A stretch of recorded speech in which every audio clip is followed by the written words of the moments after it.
नमस्कार, आप देख रहे हैं दूरदर्शन किसान। आत्मनिर्भर भारत अभियान पर खास कार्यक्रम में आप सभी का स्वागत है। मैं हूं अदिति शर्मा। केंद्रीय कृषि और किसान कल्याण, ग्रामीण विकास, पंचायती राज और खाद्य प्रसंस्करण उद्योग मंत्री श्री नरेंद्र सिंह तोमर ने गोगामुख में नया भारतीय कृषि अनुसंधान संस्थान असम परिसर कल देश को समर्पित किया है। आइए इसी पर आधारित एक खास रिपोर्ट आपको दिखा देते हैं।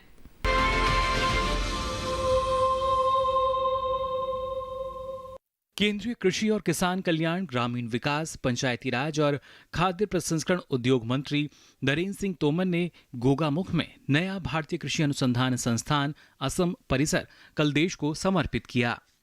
इस अवसर पर नरेंद्र सिंह तोमर ने घोषणा की कि IRI असम का नाम पंडित दीनदयाल उपाध्याय के नाम पर रखा जाएगा। केंद्रीय मंत्री ने कहा कि प्रधानमंत्री श्री नरेंद्र मोदी की कल्पना के अनुसार इस संस्थान की स्थापना से असम के साथ साथ अरुणाचल प्रदेश, मेघालय, मणिपुर, मिजोरम, नागालैंड, त्रिपुरा और सिक्किम राज्यों में कृषि शिक्षा और अनुसंधान के विकास को गति मिलेगी। सरकार इस दिशा में काम कर रही है कि देश का कृषि क्षेत्र इन चुनौतियों का सामना करने में सक्षम हो और हर समय पर्याप्त खाद्य भंडार मौजूद हों। देश न केवल आत्मनिर्भर है बल्कि खाद्यान्न उत्पादन भी अतिरिक्त मात्रा में उपलब्ध है।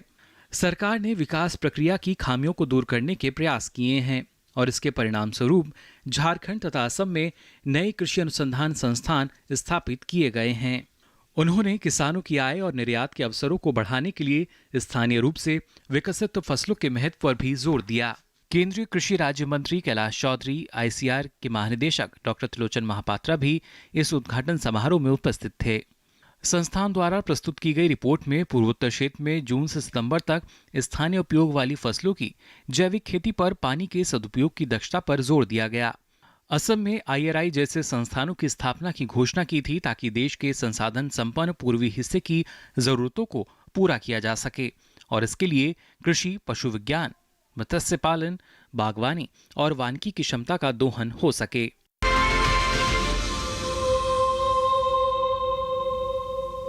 केंद्र ग्रामीण विकास, पंचायती राज, कृषि एवं किसान कल्याण तथा खाद्य प्रसंस्करण उद्योग मंत्री श्री नरेंद्र सिंह तोमर ने कहा है कि समय के साथ रोजगार को लेकर मानसिकता में तेजी से बदलाव हुआ है।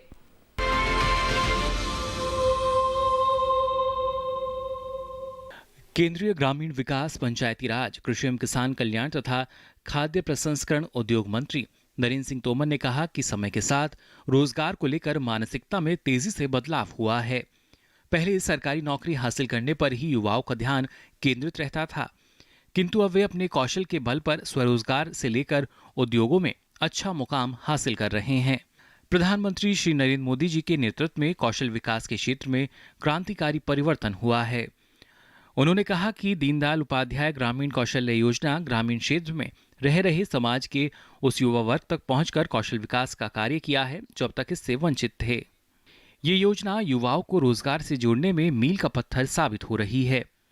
केंद्रीय मंत्री ने शुक्रवार को केंद्रीय ग्रामीण विकास मंत्रालय द्वारा अंत्योदय दिवस के अवसर पर आयोजित कौशल से कल बदलेंगे कार्यक्रम को संबोधित किया। दोनों मंत्रियों ने कोयम्बटूर, बेंगलुरु, गुरुग्राम और हैदराबाद के रोजगार प्राप्त उम्मीदवारों और नियोक्ताओं से ऑनलाइन चर्चा की, जिन्होंने अपने अनुभव साझा किए।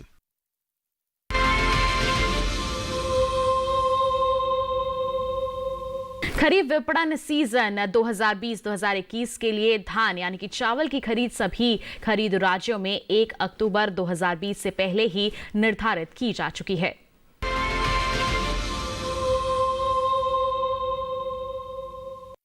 खरीफ विपणन सीजन 2020 और 21 के लिए धान चावल की खरीद सभी राज्यों में 1 अक्टूबर 2020 से पहले ही निर्धारित की जा चुकी है और भारतीय खाद्य निगम समेत सभी खरीद एजेंसियां खरीद कार्यक्रम को सहजता से पूर्ण करने के लिए कमर कस चुकी हैं। हालांकि हरियाणा और पंजाब की मंडियों में धान की पहले से आवक के मद्देनजर भारत सरकार ने दोनों राज्यों में धान की खरीद का कार्यक्रम आज से यानी 26 सितंबर 2020 से शुरू करने के आदेश जारी कर दिए हैं। इसका उद्देश्य किसानों को उनकी उपज को न्यूनतम समर्थन मूल्य पर बेचने की सुविधा उपलब्ध कराना है। हरियाणा और पंजाब में 26 सितंबर 2020 से धान और चावल की खरीद प्रक्रिया शुरू करने संबंधी औपचारिक आदेश जारी कर दिए गए हैं।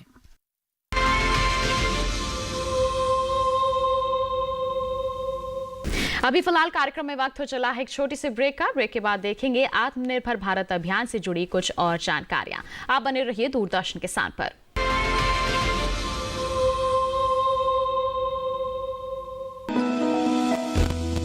जानकारी जो किसानों के लिए हो लाभकारी, समस्याओं पर पड़ेगा समाधान भारी, कृषि की हर बात का ख्याल, कब कैसे की जाए बेहतर देखभाल।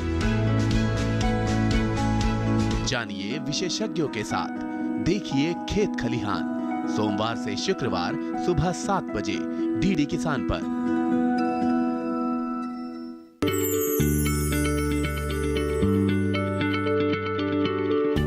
क्या आप किसी बीमारी से परेशान हैं? चाहते हैं डॉक्टर की सलाह? तो हम हैं आपके साथ, बताएंगे आपको जीने की राह। समस्याएं आपकी, समाधान देश के मशहूर विशेषज्ञों के। घर बैठे बात करें देश के जाने माने डॉक्टरों से। हमारे लाइव प्रोग्राम स्वस्थ किसान में हर शनिवार शाम 6 बजे से 7 बजे तक।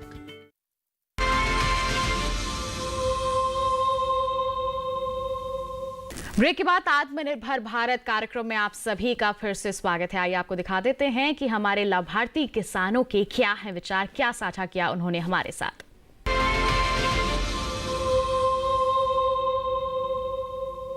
मेरा नाम रामनिवास जाट, रहने वाला गांव छापरी, तहसील नसरुल्लागंज, जिला सीहोर।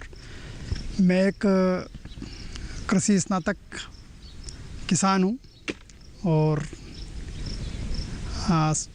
पिछले 10 सालों से खेती कर रहा हूं। जैसे कि अभी लॉकडाउन लगा है, ये कोविड-19 जो आपदा आई है, उस समय मध्य प्रदेश सरकार ने बहुत अच्छा काम किया है। किसानों को चाहे वो गेहूं की फसल के लिए हो, चाहे वो गर्मी की फसल मूंग की फसल के लिए हो, DAP, urea, sulphur, zinc, potash, सभी खादों की मतलब बहुत पर्याप्त उपलब्धता रही।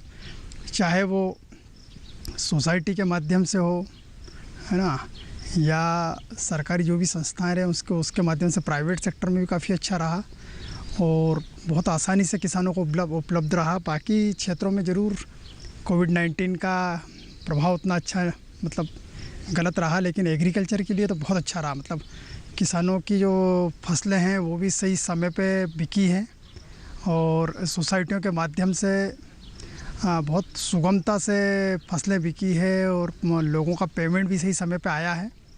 और कहीं से कहीं तक ऐसा लगा ही नहीं कि भाई कि कोविड-19 किसानों के लिए एक आपदा बन के आई, बल्कि लोगों के लिए बहुत एक एक्टिव रहने का मतलब वो था कि भाई किसान अपने खेतों में जाके और बढ़िया बीमारी से भी बचे रहें। और इस तरह की मतलब किसानों का काफ़ी उत्पादन बढ़ा, किसान काफ़ी एक्टिव रहे हैं कोविड-19 में। और अभी भी जैसे ये खरीफ के सीज़न में भी चाहे वो मूंग की फसल हो, चाहे सोयाबीन की हो, चाहे उड़द हो, मक्का हो, उर्वरकों की प्रचुर मात्रा में उपलब्धता रही है। मेरा नाम श्याम दांगी है। मैं ग्राम सिराड़ी, तहसील श्यामपुर, डिस्ट्रिक्ट सीहोर, मध्य प्रदेश का निवासी हूँ। मेरे पास 25 एकड़ ज़मीन है जो कि असिंचित थी और उसमें मेरे को उत्पादन काफ़ी कम आ रहा था। तो मेरे को उत्पादन कम आने की वजह से मैं बहुत परेशान था। तो मैंने हमारे सीहोर ज़िले के केवी के कृषि विज्ञान केंद्र में आके संपर्क किया।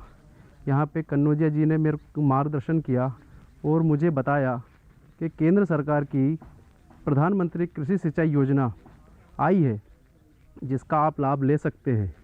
और वो योजनाएं कृषि विभाग में भी हैं और हार्टिकल्चर में भी हैं, तो आप वहाँ से जाके उसका फ़ायदा लीजिए। उनने मेरे को सारा बताया, तब जाके मैंने कृषि विभाग में जाके संपर्क किया। वहाँ पर बलराम तालाब योजना थी और बलराम तालाब से मैंने एक तालाब बनवाया जिसमें मैंने पानी भरा, जिससे कि पानी जाने लगा था। तो उसका मुझे लाभ पूरा नहीं हो पा रहा था। तो मैंने फिर हार्टिकल्चर में जाके संपर्क किया। वहाँ पे हार्टिकल्चर में प्लास्टिक पॉलीथीन करके एक योजना आई थी जिसमें किसानों को केंद्र सरकार द्वारा सब्सिडी दी जा रही थी। तो वो मैंने लाइनर डलवाया। अब मेरे पास मेरी ज़मीन जो है सिंचित हो गई है। उससे जो उत्पादन मेरी ज़मीन में 12 कुंटल 15 कुंटल एकड़ आ रहा था, आज वो 20 से 25 कुंटल एकड़ हो गया है और उसका मुझे काफ़ी लाभ मिल रहा है। उसकी वजह से मैं अब और भी, जैसे कि औद्यानिक फसलें होती हैं जैसे लहसुन प्याज, वो भी कर रहा हूँ। और मुझे फिर मैंने प्रधानमंत्री कृषि योजना के अंतर्गत स्प्रिंकलर पाइप भी लिए हैं। उसका भी मुझे योजना कृषि विभाग के द्वारा उसका फ़ायदा मिला है और आज हमारी खेती में काफ़ी तरीके की फ़ायदे हो गए हैं। हमें जब हमें ज़रूरत होती है उसी अनुसार हम खेती में पानी इस्तेमाल करते हैं। और उस पहले जो हमारे पास संसाधन थे, कुएँ ट्यूबवेल और जो वो थे, वो अब क्या है, वाटर लेवल नीचे जाने के कारण पानी नीचे जाता रहा और हमारी खेती में दिन ब दिन पानी की कमी आती रही है। वो उस पानी की कमी को पूर्ति करने के लिए प्रधानमंत्री कृषि सिंचाई योजना किसानों के लिए बहुत लाभप्रद है। हर किसान को प्रधानमंत्री कृषि सिंचाई योजना का लाभ लेना चाहिए और इसलिए मैं प्रधानमंत्री जी का आभार व्यक्त करना चाहता हूं और हमारे कृषि विज्ञान केंद्र के मार्गदर्शन का भी आभार व्यक्त करना चाहता हूं। कृषि विभाग और हार्टिकल्चर का भी मैं धन्यवाद कहना चाहता हूं। धन्यवाद। धन्यवाद नहीं करना है, तो मैंने कैसे उसका लाभ ले। ठीक है, मैं आपको बताना चाहता हूं कि प्रधानमंत्री कृषि सिंचाई योजना में उससे पहले जब हम सिंचाई करते थे तो हमारे पास सिंचाई की जो पद्धति थी वो पुरानी पद्धति थी, जिसमें हम बहाव पद्धति से खेतों में पानी दिया करते थे, जिसके कारण हमारे जो जल स्रोत थे उनका वाटर लेवल दिनों दिन नीचे जा रहा था। और जब से हमने प्रधानमंत्री सिंचाई योजना का लाभ लिया है तो उसके लिए हमने स्प्रिंकलर लिए हैं, मिनी स्प्रिंकलर लिए हैं। और जो स्प्रिंकलर पाइप होते हैं उनमें हर 40 फीट पे फव्वारा सिस्टम होता है और जो फव्वारा सिस्टम होता है उससे सिंचाई में पानी कम लगता है और पानी कम लगने के कारण और रोग भी कम आते हैं फसल में, उत्पादन में भी वृद्धि हो रही है उससे। तो जो भी है स्प्रिंकलर और मिनी स्प्रिंकलर जो होता है वो और नई टेक्नोलॉजी है जो अभी अभी आई है और कम किसानों के पास है। सर उसमें और कुछ भी नहीं, उसमें मिनी स्प्रिंकलर तुम लगा रहे हो जी, तो तुम उसका उपयोग क्या कर रहे हो? मिनी लहसुन और प्याज में कर रहे हैं। तो मिनी स्प्रिंकलर जो होते हैं उसको हम लहसुन और प्याज की खेती में इस्तेमाल करते हैं, जिससे कि क्या होता है कि मिनी स्प्रिंकलर में एक पाइप होता है, उसको लंबे खेत में अपन डाल सकते हैं और उससे ना तो फसल का नुकसान होता है और जब फसल को जितनी ज़रूरत होती है मिनी स्प्रिंकलर से उतना पानी दिया जाता है। और मिनी स्प्रिंकलर जो है लहसुन प्याज और जो मटर की फसलें होती है उनमें ही लाभप्रद है। और गेहूँ चना सरसों मसूर इनके लिए स्प्रिंकलर होते हैं जो कि एचडी पाइप में आते हैं, 75 mm में भी आते हैं, 85 mm में भी आते हैं। जैसा भी किसानों को जैसी ज़रूरत होती है, जैसी आवश्यकता होती है, उस हिसाब से उसका इस्तेमाल किया जा सकता है। हमारे पास 75 mm के स्प्रिंकलर पाइप है जो कि विशाखा कंपनी के हैं और जो कि हमें कृषि विभाग द्वारा सब्सिडी पे और अनुदान पे दिलवाया गया है। इसके साथ कार्यक्रम में वक्त हो चला है फिलहाल एक छोटी सी ब्रेक का। आप कहीं मत जाइए, जल्दी हाजिर होंगे, बने रहिए दूरदर्शन किसान पर।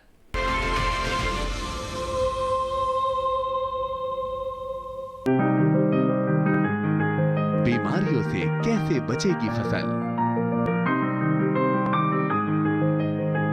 मवेशियों की मुश्किलों का क्या है हल? कहां से लाएं बीज, कितनी लगेगी खाद? किसानों के हर फोन का विशेषज्ञ देंगे जवाब। देखिए हेलो किसान लाइव सोमवार से शुक्रवार शाम 6 बजे। ये कामयाबी है अन्नदाता की, ये कहानी है खेत और खलिहानों की। कैसे करें अपने पशुओं की देखभाल,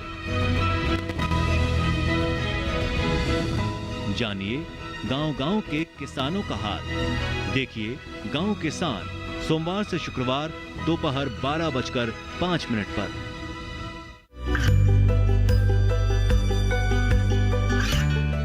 गांवों और पिछड़े क्षेत्रों में सरकारी योजनाओं की जानकारी पहुंचा। देश में कौशल और क्षमता विकास कर ग्रामीणों को सामाजिक बदलाव और विकास से जोड़ने की दूरदर्शन किसान की पहल चौपाल चर्चा देखें सोमवार से शुक्रवार सुबह 9 बजे।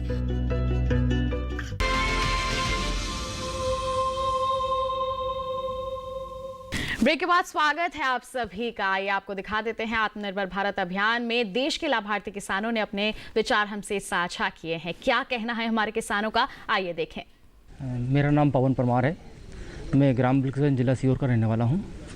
मैं पिछले 4-5 साल से मक्का की खेती कर रहा हूं और शुरुआत में मिनिमम सपोर्ट प्राइस मतलब समर्थन मूल्य था, उसके बारे में मुझे पता नहीं था, लेकिन तब से मोदी सरकार ने ये समर्थन मूल्य लागू किया है।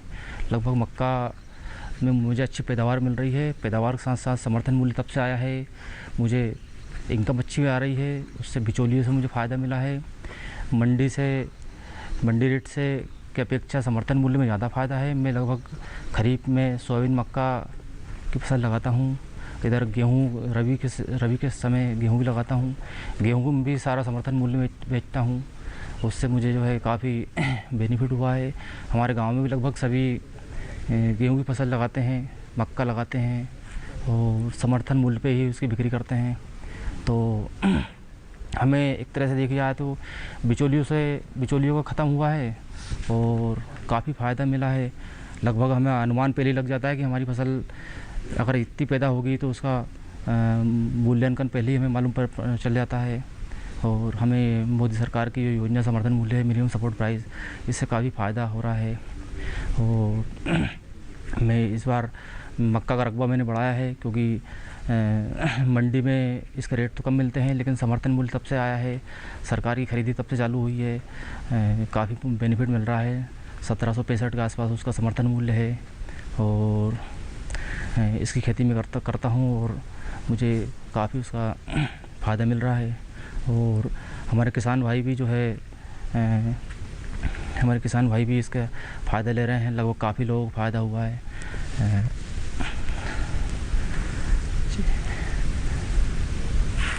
भाई के बारे में बोल रहे थे आप, जितना बोल दिया उतना छोड़ के बाद खूब बोलो। जी।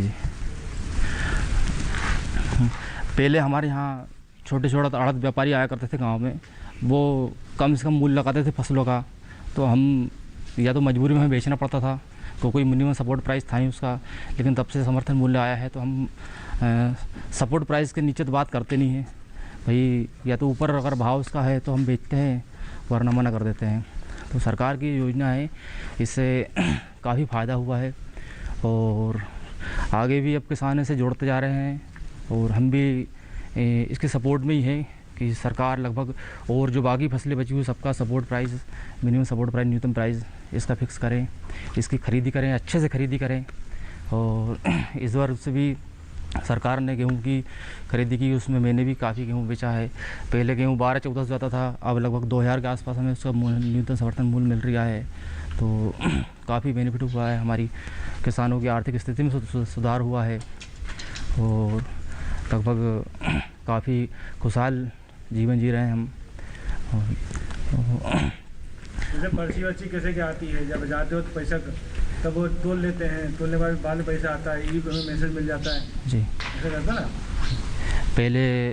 पहले मंडी हम जाते थे तो नकद पैसा तो मिलता था, लेकिन कम प्राइस का मिलता था। पता चल रहा है कि घर तक आते आते जो है आधा बढ़ जाया करता था, कुछ बिचौलियों में होता था, कुछ रास्ते में किराए खर्चे में। अब लगभग जो है पैसा सरकार डायरेक्ट खाते में दे रही, तो खाते में देने से ये फ़ायदा हुआ कि पूरा पैसा हमारे खाते में आ रहा है, पैसा बचता भी है, फिजूल खर्च नहीं होता है।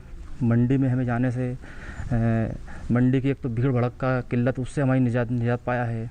समर्थन मूल्य में लगभग एक स्थायी जगह बना दी है कि यहाँ तुलाई होना है तो बस वहीं जाते हैं, वहीं नंबर बाई नंबर किसानों के हिसाब से जो है टोकन मिलता है और हमारी तुलाई हो जाती है। और इससे हमें काफ़ी जो समस्याएं थी पहले उससे फ़ायदा हुआ है। तो सरकार से यही है कि बड़ा अच्छा काम हुआ है और इसमें और अच्छे सुधार लाया जाए, प्रयास अच्छे रहें। समर्थन मूल्य में जो अव्यवस्था हैं, सरकार से यही चाहते हैं कि उसमें थोड़ा सुधार हो और समय के हिसाब से समर्थन मूल्य बदलाव होता रहे, बस यही चाहते हैं। मेरा नाम सुदर्शन सेन है, मैं रहेटी ज़िला सीहोर का निवासी हूँ। मैंने प्रधानमंत्री कौशल विकास योजना के अंतर्गत KVK सेवनिया के माध्यम से मशरूम कल्टीवेशन की ट्रेनिंग प्राप्त की। उसके पश्चात मैंने अपना कल्टीवेशन का काम स्टार्ट किया और धीरे धीरे काम करते हुए मैंने ये पाया कि इस मशरूम की खेती में सबसे बड़ी समस्या मार्केटिंग की होती है। तो सबसे पहले मैंने इसकी मार्केटिंग पे काम किया कल्टीवेशन की ट्रेनिंग लेने के पश्चात।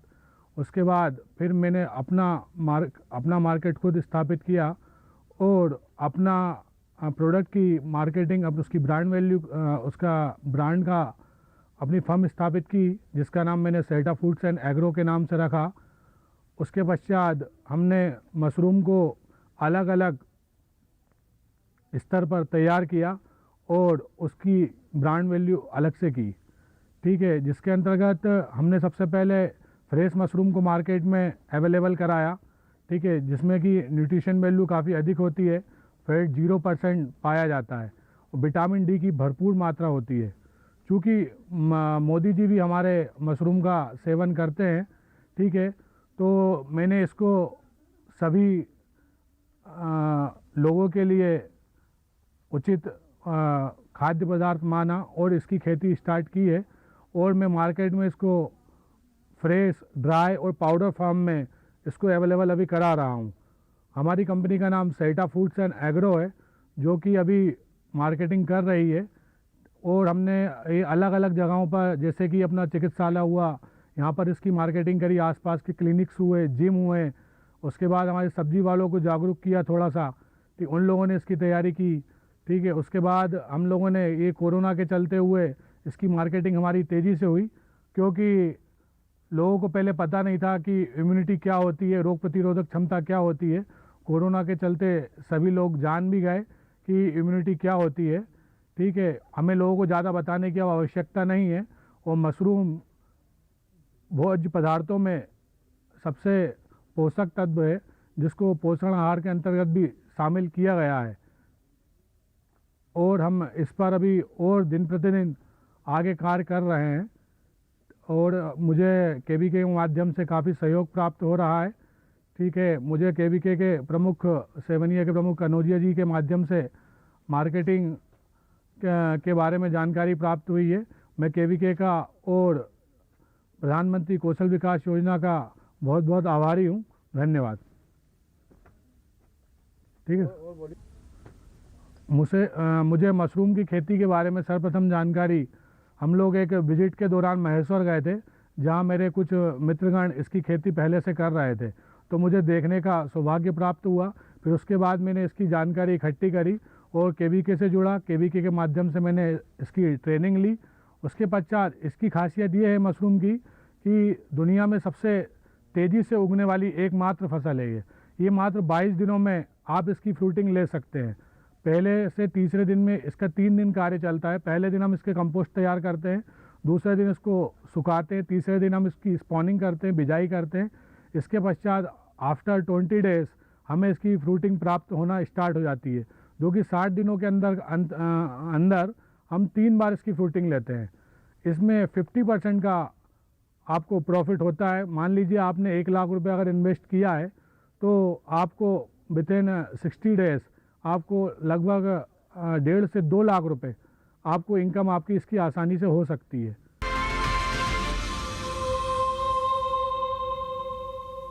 तो आज के हमारे इस खास कार्यक्रम में बस इतना ही। अगले अंक में फिर करेंगे आपसे मुलाकात। तब तक के लिए हमें दीजिए इजाजत। आप बने रहिए दूरदर्शन किसान पर। नमस्कार।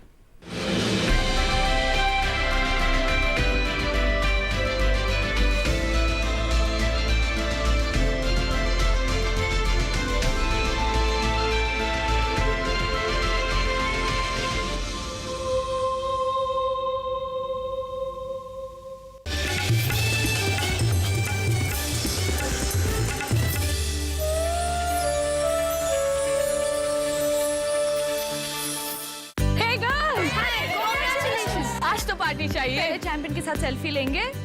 आइडिया, यही करते हैं पार्टी। Pizza party. ये चल अपना कार्ड और पिन दे। मेरे कार्ड की डिटेल्स मैं खुद ही डालूंगी। आरबीआई कहता है अपना पिन, ओटीपी, सीवीवी या इंटरनेट बैंकिंग पासवर्ड किसी के साथ शेयर ना करें। ऑनलाइन बैंकिंग सिर्फ अपने कंप्यूटर, मोबाइल और सिक्योर नेटवर्क से करें। बाय गर्ल्स, कहाँ जा रही है? सुना नहीं, नो शेयरिंग। आरबीआई कहता है जानकार बनिए, सतर्क रहिए।